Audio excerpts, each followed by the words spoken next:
Pour commencer les tops, Arvid Lindblad a été impressionnant pour sa première en Formule 1.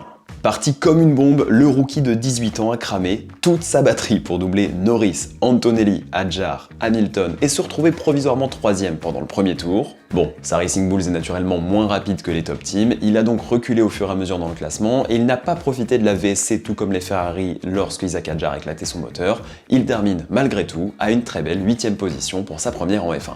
Audi est également dans les tops de cette course. Si Nico Hülkenberg a dû abandonner avant même le départ à cause d'un problème mécanique, Gabriel Bortoleto, lui, a réussi à rallier l'arrivée en 9ème position. Deux premiers points très importants pour lancer l'histoire d'Audi en Formule 1, et on le rappelle, le constructeur allemand a mis les moyens, ils sont arrivés avec leur propre moteur dans la catégorie Rennes, preuve que ça fonctionne bien. Évidemment, dans les tops, comment ne pas souligner la remontée de Max Verstappen.